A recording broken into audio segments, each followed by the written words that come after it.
मेहनत के बाद आया है। उसके लिए हमने प्राइमरी डायरेक्टर से भी मिला था, प्रधान सचिव महोदय से भी मिला था, लेकिन जो टेक्निकल हम लोग इसको लेकर के सुप्रीम कोर्ट जाएंगे और सुप्रीम कोर्ट को ये बताएंगे तो ऐसा नहीं कीजिए। रही बात आंदोलन की, तो आज तक हम लोग जो भी लिए हैं लड़कर ही लिए हैं, लेकिन हम लोग कोई लड़ाकू भी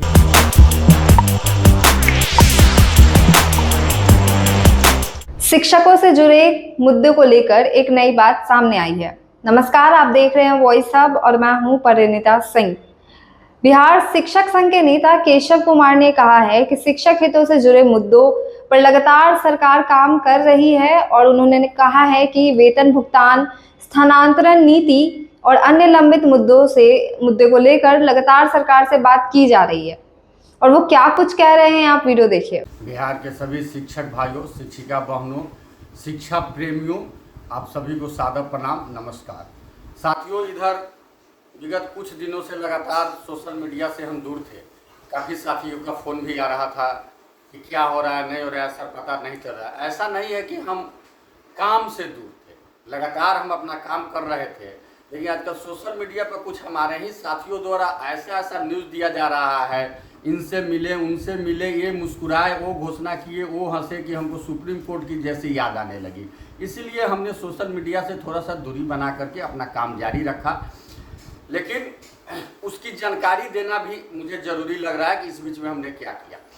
साथियों, लगातार जब हम लोग की लड़ाई चलती आ रही थी तो विगत कुछ दिनों से एक पैटर्न बन गया था कि पेमेंट हम लोग को समय पर मिल रहा था, लेकिन इस बार मार्च, अप्रैल, मई 3 माह का पेमेंट नियोजित शिक्षकों का बंद था। अभी अलॉटमेंट आया। मैं एक बात बता दूं कि वह अलॉटमेंट बड़ी मेहनत के बाद आया है। उसके लिए हमने प्राइमरी डायरेक्टर से भी मिला था, प्रधान सचिव महोदय से भी मिला था, लेकिन जो टेक्निकल बात था वो बता दे रहे हैं, नहीं तो अगला बार फिर पेमेंट बंद हो जाएगा और नहीं मिलेगा। वो होता है SCTC।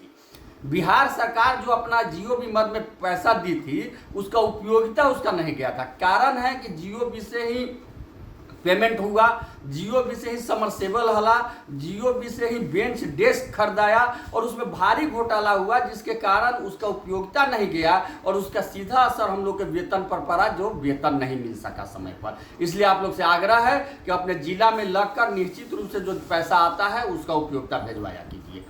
दूसरा, स्थानांतरण पॉलिसी लगातार सरकार कह रही है कि हम लाने जा रहे हैं, दे रहे हैं। हम लोग भी इंतजार कर रहे हैं। मंत्री जी तो 17 तारीख को ही बोले थे, लेकिन अब 24 को बोल रहे हैं और पूरी उम्मीद है कि स्थानांतरण कम से कम 80% लोगों को जरूर उसका बेनिफिट होगा और वह स्थानांतरण ऐच्छिक स्थानांतरण होगा। जो जाना चाहेंगे, जो जहां जाना चाहेंगे वहीं होगा।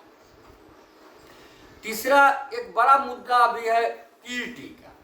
सुप्रीम कोर्ट का आदेश आया है कि TET सभी को देना होगा। मैं बता दूं साथियों, वो मामला अपने बिहार का नहीं है, वो मामला बाहर का है, लेकिन चूंकि सुप्रीम कोर्ट का डिसीजन है इसलिए सब पर लागू होगा। लेकिन यह बात क्लियर है कि जब बिहार सरकार कई बार खास करके जो प्रधानाध्यापक, प्रधान शिक्षक की बहाली निकाली थी, उसमें स्पष्ट दी है कि 2012 से पहले जो बहाल हैं और दक्षता पास है उनको TET नहीं देना है, उनको TET के समतुल्य माना गया है। अगर सरकार ये मानती है और सुप्रीम कोर्ट इसको मान लेती है तो जो भी शिक्षक दक्षता पास कर गए हैं उनको किसी भी तरह का TET देने की कोई आवश्यकता नहीं है। अगर सुप्रीम कोर्ट नहीं मानती है, सरकार इसको अभी नहीं मानती है, सरकार इस पर कोई अलग डिसीजन लेती है, नियम बनाती है, तो हम लोग इसको लेकर के सुप्रीम कोर्ट जाएंगे और सुप्रीम कोर्ट को ये बताएंगे कि हम लोग दक्षता पास है और दक्षता इक्विवेलेंट है।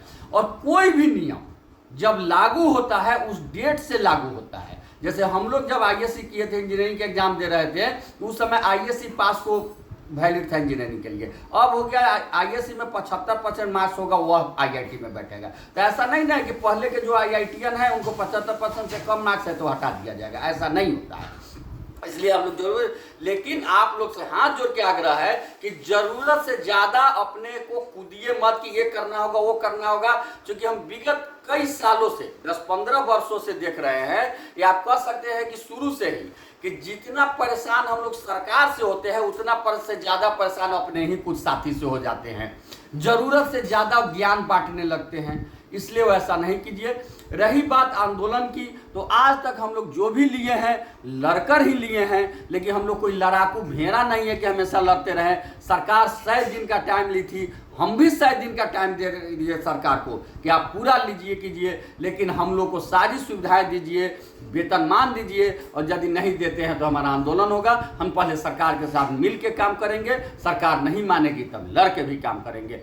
और बहुत जल्द 15 दिनों के अंदर अब हम पुनः कमबैक हो रहे हैं, और 15 दिनों के अंदर सारे बिहार के साथियों को, खास करके पुराने साथी जो लड़ते भिड़ते रहे हैं, जो इस मुकाम तक पहुंचाए हैं, और जो नए साथी आए हैं, सबों को मिला करके, चाहे वो नियोजित शिक्षक हो, नियमित शिक्षक हो, प्रधान शिक्षक हो, विशेष शिक्षक हो, विद्यालय अध्यापक हो, बीपीएस हो, सबको मिला करके और एक बड़ी रणनीति बनाई जाएगी, और रणनीति के तहत आगे कार्य किया जाएगा। 15 दिनों के अंदर हम लोग एक बड़ी रणनीति की घोषणा करेंगे और उस पर कार्य होगा और सारे मांगों की पूर्ति होगी। आपका केशव कुमार, प्रदेश अध्यक्ष शिक्षक संघ बिहार। तो सुना आपने, शिक्षक संघ के नेता केशव कुमार ने कहा है कि शिक्षकों को उनका हक दिलाने के लिए संगठन पूरी तरह से सक्रिय है। उन्होंने शिक्षकों से अपने अपने जिलों में आवाज उठाने की अपील की है।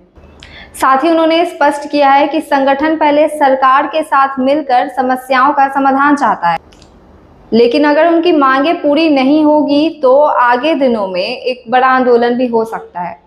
उन्होंने कहा है कि आने वाले 15 दिनों के भीतर शिक्षकों की सभी प्रमुख समस्याओं की रणनीति बनाई जाएगी और ज़रूरत पड़ने पर एक बड़ी लड़ाई भी लड़ी जाएगी।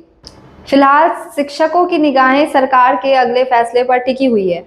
अब देखना होगा कि समस्याओं का समाधान बातचीत से खत्म होता है या फिर आंदोलन का रास्ता अपनाया जाता है। ऐसे और अपडेट्स के लिए बने रहे हमारे चैनल वॉइस अप के साथ। धन्यवाद।